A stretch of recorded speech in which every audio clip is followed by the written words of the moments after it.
भगवत गीता पढ़ने से हम जीवन के लिए जरूरी शिक्षाएं प्राप्त करते हैं। इसमें दिए गए श्लोक हमें अपने जीवन में भेदभाव से परे रहने, कर्मों का महत्व जानने, भगवान पर भरोसा रखने और सत्य के मार्ग पर चलने की प्रेरणा देते हैं। भगवत गीता का पठन जीवन का समझने में मदद करता है और हमें सकारात्मक सोच की ओर ले जाता है।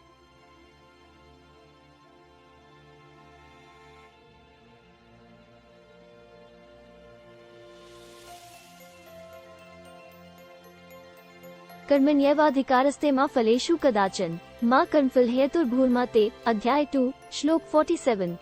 इस श्लोक का अर्थ है, तू अपने निर्धारित कर्तव्य करने का अधिकार रखता है, परंतु कर्मफल में कभी नहीं। तुझे कर्मों का परिणाम का कारण मत समझना और न अकर्म में मोहित होना।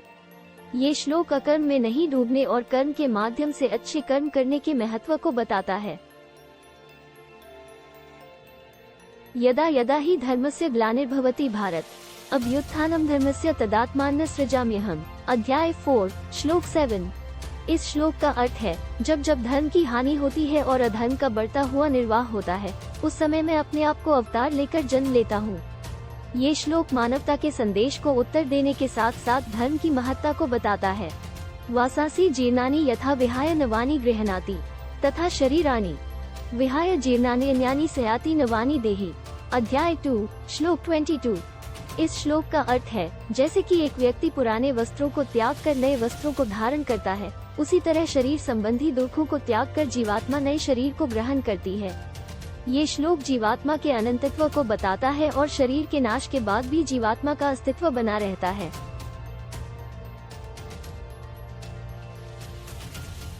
श्रद्धावान लभते ज्ञान न तत्पर सयतेन्द्रिय ज्ञान न लब्ध्वा परा शांतिं चिरेणाधिगच्छति। अध्याय 4 श्लोक 39। इस श्लोक का अर्थ है, जो श्रद्धावान है उसे ज्ञान प्राप्त होता है और जो इंद्रियों को संयमित करता है उसे परम शांति प्राप्त होती है।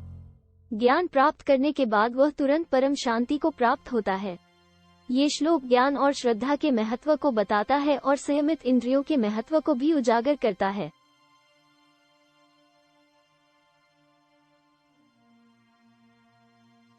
योगस्थः कुरु कर्माणि संज्ञा त्यक्त्वा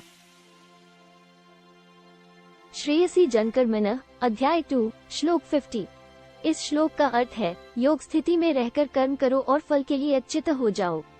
ये सर्वोत्तम है, क्योंकि कर्म बिना फल के करने से संयोग से अधिक फल के दुख से बचा जा सकता है।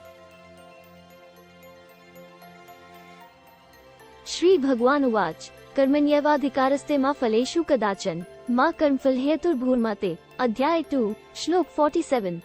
इस श्लोक का अर्थ है, श्री कृष्ण कहते हैं कि तुम्हारा कर्तव्य कर्म करना है, कर्मफल में अधिकार नहीं है। तुम कर्मफल के लिए कामना न करो, क्योंकि कर्मफल तुम्हारे हाथ में नहीं है। तुम्हारा कर्म ही तुम्हारा कर्तव्य है। ज्ञान न सविज्ञानमिदं वक्ष्यामि शेषतः यज्ञात्वा ने। अध्याय 7 श्लोक 2। इस श्लोक का अर्थ है, भगवान श्री कृष्ण कहते हैं कि मैं तुम्हें अधिक ज्ञान दूंगा। जो ज्ञान मुझसे प्राप्त हो वह संपूर्ण ज्ञान है। उसे जानने के बाद फिर तुम्हें कुछ नहीं जानने को बचेगा।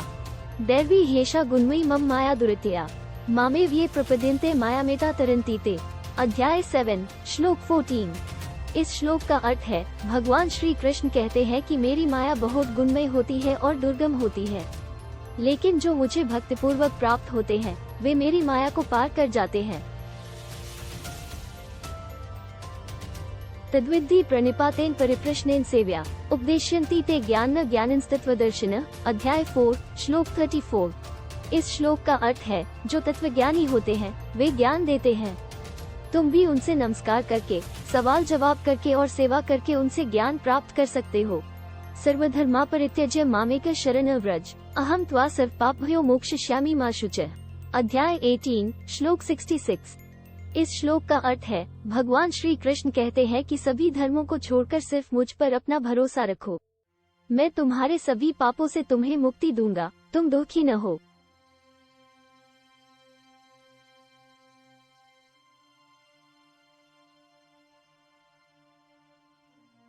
Like, subscribe and share please.